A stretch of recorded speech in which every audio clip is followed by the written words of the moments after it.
नमस्कार मित्रमैत्रिणींनो, श्री स्वामी समर्थ. आपल्या सगळ्यांच्याच आयुष्यात असा दिवस येतो की आपल्याला सगळ्यांनाच वाटतं की हे दिवस बदलणार आहेत.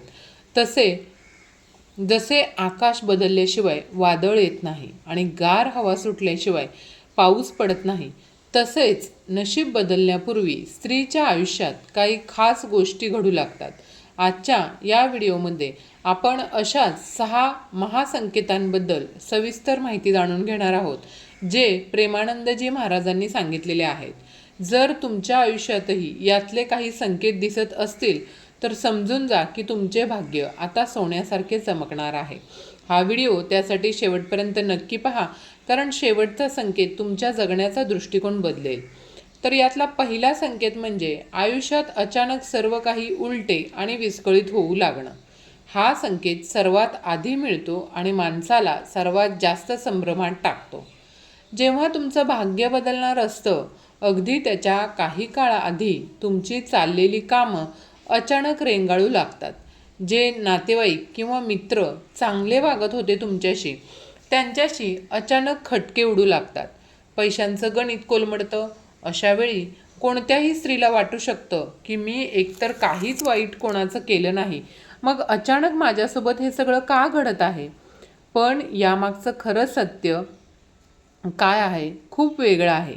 जेव्हा देवाला तुमच्या आयुष्याची इमारत नव्या जोमानं आणि सुंदर पद्धतीने उभी करायची असते, तेव्हा ती आधी जुन्या कुजलेल्या गोष्टी बाजूला करते. जसं एखादं जुनं घर पाडून तिथं नवा राजवाडा बांधायचा असेल तर आधी जुन्या भिंती तोडाव्या लागतात. त्या तोडणं तात्पुरतं दुःखद वाटतं, पण त्यात तोडफोडीचा नवीन घराचा पाया बांधलेला असतो. त्यासाठी तुमच्या आयुष्यात सगळ्यात गोंधळ सुरू असतो. तर घाबरू नका, देव जुने आणि निरुपयोगी रस्ते बंद करत आहे, कारण ते तुमच्यासाठी नवीन आणि मोठे रस्ते उघडणार आहेत. आता दुसरा संकेत म्हणजे मनात अचानक बदलाची एक गहरी तडप किंवा बेचैन निर्माण होणं. हा संकेत खूप सुंदर आणि आध्यात्मिक आहे. जसं एखाद्या स्त्रीचं नशीब पालटत असतं, तेव्हा तिच्या मनात सध्याच्या परिस्थितीबद्दल एक असंतोष होतो. तिला आतून जाणीव होऊ लागते की मी जे आयुष्य आता जगत आहे, मी यापेक्षा खूप काही मोठं करू शकते, खूप पुढे जाऊ शकते. तिला तिच्या जुन्या सवयी बदलायच्या असतात, काहीतरी नवीन शिकण्याची आणि स्वतःच्या पायावर उभं राहण्याची किंवा स्वतःमध्ये सुधारणा करण्याची एक तीव्र इच्छा निर्माण होते. ही तडप किंवा तळमळ तिला रात्री शांत झोपू देत नाही. काम करताना तिच्या डोक्यात खूप विचारचक्र सुरू असतं. मैत्रिणींनो, ही बेचैनी दुसरी तिसरी काही नसून देवाने तुमच्या आत्म्याला दिलेली हाक असते. देव तुम्हाला सांगत असतो की उठ, तयार हो, तू तुझ्या नशिबात जे उत्तम लिहिलेलं आहे ते मिळवण्याची वेळ आलेली आहे. म्हणून जेव्हा मनात अशी तडप किंवा तडक निर्माण होईल ना, तेव्हा ती दाबू नका, तर स्वतःला बदलण्याच्या मार्गावर पाऊल टाका. आता तिसरा संकेत अतिशय गहन आहे. जुनी नाती आपोआप तुटणं किंवा मागं पडणं. आणि आश्चर्य म्हणजे त्याचे मनाला जास्त दुःख न होणं.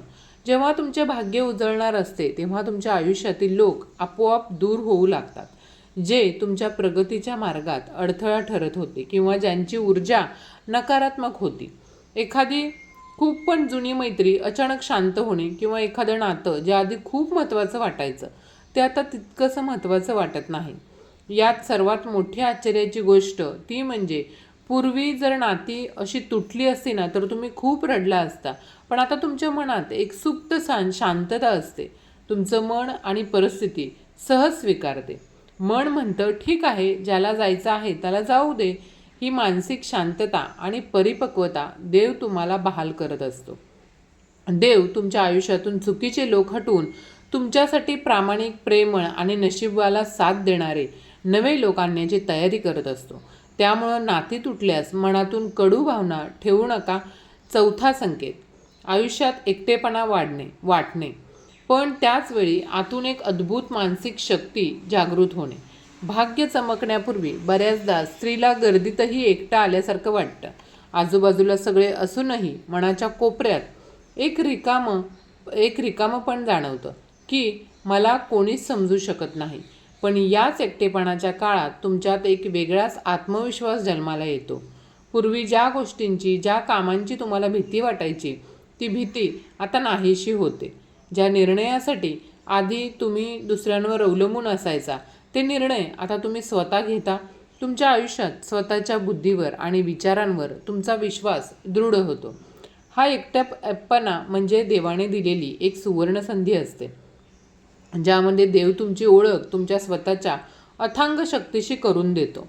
जेव्हा देव तुम्हाला शिकवतो की तुम्ही स्वतःमध्ये पूर्ण आहात, तुम्हाला कोणाच्याही कुबड्यांची गरज नाही आहे, एक स्त्री स्वावलंबी आणि मानसिकदृष्ट्या मजबूत बनते, तेव्हा तिच्या चमकणाऱ्या भाग्याचा पाया रचला जातो. आता 5वा संकेत काय आहे, तर निसर्गातील किंवा आजूबाजूंच्या छोट्या गोष्टीसुद्धा तुम्हाला काहीतरी शिकवू लागतात. बघा, जेव्हा स्त्रीचं नशीब उजळणारं असतं, तेव्हा तिची निरीक्षण शक्ती आणि मन खूप तीक्ष्ण होतं. ती प्रत्येक गोष्टीकडे एका वेगळ्या दृष्टिकोनातून पाहू लागते. एखाद्या उमलणाऱ्या कलीकडे किंवा उमलणाऱ्या फुलाकडे पाहून तिच्या मनात आशेचा किरण जागतो. एखाद्या लहान मुलाचं निष्पाप बोलणं ऐकून तिला जीवनाचा अर्थ समजतो.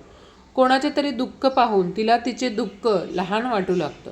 तर कधीकधी रस्त्यावरून चालत असताना एखाद्या अनोळखी माणसाशी अशी काही गोष्ट बोलून जातो एखादा अनोळखी माणूस, जी मनाला भिडते. रेडिओवर किंवा मंदिरात एखादा भजन ऐकून याची एकच ओळ तुमच्या प्रश्नांचं उत्तर देऊन जाते. अचानक एखादं असं पुस्तक तुमच्या हातात पडतं जे तुमचे विचार बदलून टाकतं. मैत्रिणींनो, हे सगळे केवळ योगायोग नसतात, तर हे देवाचे इशारे असतात. देव तुम्हाला प्रत्येक माध्यमातून येणाऱ्या भविष्यासाठी तयार करत असतो, तुमचे ज्ञान वाढवत असतो. माता लक्ष्मी ज्या स्त्रीचा हात धरते, तिच्या भाग्याचा मार्ग खूप वेगळा होतो आणि वेगानं होतो. आता 6वा संकेत म्हणजे परिस्थिती कितीही कठीण असली, निराशाजनक असली, तरी मनाच्या एका कोपऱ्यात आशेचा दिवा सतत तेवत राहणं. जेव्हा एका बाजूने संकट आलेलं असतात, कोणताही मार्ग दिसत नसतो, जग म्हणत असतं की आता काही होऊ शकत नाही, अशा अत्यंत वाईट काळातही त्या स्त्रीच्या आतून एक छोटीशी पण थांबा आवाज येत राहतो की सगळं ठीक होईल, एक दिवस माझाही देव येईल माझ्यासोबत. असं आहे की जिद्द ही आशा जगू देत नाही, तर हा विश्वास स्वतः माझाही येईल. बघा, देव माझ्यासोबत आहे अशी जिद्द तुम्ही मनामध्ये ठेवा. देव तुमच्या मनात निर्माण करतो. जेव्हा जेव्हा देव तुमच्या मनात या आशेची ज्योत ठेवतो, त्याचा स्पष्ट अर्थ असा होतो की तुमच्यासाठी काहीतरी अत्यंत मंगलमय आणि मोठं घडणार आहे. हीच ती आशा आहे जी तुम्हाला देवाशी जोडून ठेवते. आपल्या पुराणात कुंती मातेचं उदाहरण पहा. त्यांच्या आयुष्यात दुःखाचा डोंगर कोसळला होता. पांडवांना घेऊन त्यांनी आयुष्यभर संघर्ष केला, पण कुंती मातेनं कधीही आशा किंवा देवावरील विश्वास सोडला नाही. त्यांना माहीत होतं की भगवान श्रीकृष्ण त्यांच्या पाठीशी आहेत आणि याच अचूक विश्वासाने शेवटी पांडवांना विजय मिळवून दिला. कुंती मातेची ती आशा त्यांच्या भाग्याची सर्वात मोठी ताकद ठरली. आज जी स्त्री संकटात आशा टिकवून ठेवते, तिचे भाग्य चमकणे निश्चित असते. प्रेमानंदजी महाराज म्हणतात की या सर्व संकेतांनी मिळून एक अशी स्त्री तयार होते, जी मोडून पडली तरी ती पुन्हा खंबीरपणे उभी राहते, जी बदलांना घाबरत नाही, ती एकटेपणा स्वतःला शोधते आणि ते कधीही हार मानत नाही. अशा स्त्रीच्या नशिबाची कोंडी कोणीही करू शकत नाही, कारण तिचा हात स्वतः देवाने धरलेला असतो. पण इथं एक गोष्ट समजून घेणं खूप गरजेचं आहे. बऱ्याच स्त्रिया विचार करतात की नशीब म्हणजे केवळ नशिबात जे लिहिलं आहे तेच घडणार, आम्ही काहीच करू शकत नाही. पण मैत्रिणींनो, हा विचारच मुळात चुकीचा आहे. बघा, नशिबात जे लिहिलंय ते तर होणारच आहे. ते मिळवण्यासाठी आपल्याला स्वतःला पात्र आणि तयार करावं लागतं. भगवान श्रीकृष्णांनी गीतेमध्ये सांगितलं आहे की जो मनुष्य आपलं कर्तव्य पूर्ण प्रामाणिकपणे करतो, त्याला देवसुद्धा पुढे घेऊन जातो. म्हणजे भाग्य आणि कर्म हे दोन्ही एकत्र काम करतात.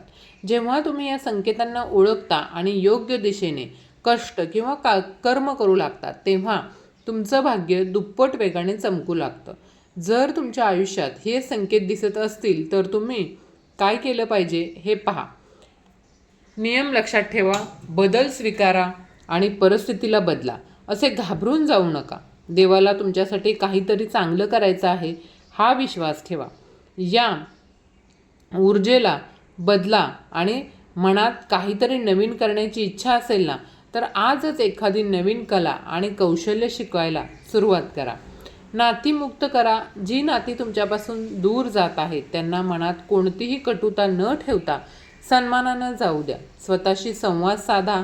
एकटेपणाच्या काळात रडत बसण्यापेक्षा स्वतःच्या गुणांवर काम करा आणि स्वतःलाच मजबूत बनवा. सकारात्मकता हा आजूबाजूच्या चांगल्या गोष्टींमधून, वाचनातून सतत शिकत राहा. प्रार्थना करा. मनातील आशेची ज्योत विझू देऊ नका. रोज देवाचं नामस्मरण करा. देवाचं नाव घ्या आणि कृतज्ञ व्हा.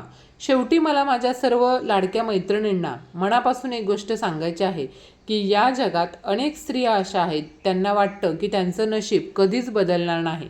त्यांच्या वाट्याला फक्त दुःख आणि संघर्ष आहे. देवतांना विसरला आहे. पण आज मी लिहून देते की देव कोणालाही विसरत नाही. प्रत्येक स्त्रीचं भाग्य देवानं स्वतःच्या हाताने लिहिलेलं आहे. त्यात सुख, आदर, प्रेम, यश सगळं काही लिहिलं आहे. फक्त प्रत्येकाची वेळ वेगळी असते. सीतामाता, मीराबाई, द्रौपदी यांच्या आयुष्यात किती कठीण प्रसंग आले हो, पण जेव्हा त्यांची वेळ आली तेव्हा मात्र त्यांचं भाग्य असं चमकले की आज इतिहास त्यांना वंदन करतो. तुम्हीही त्याच मार्गावर आहात. तुमच्याही आयुष्यात ती सोनेरी पहाट नक्कीच येणार आहे. स्वतःवर विश्वास ठेवा, देवावर श्रद्धा ठेवा आणि चालत राहा.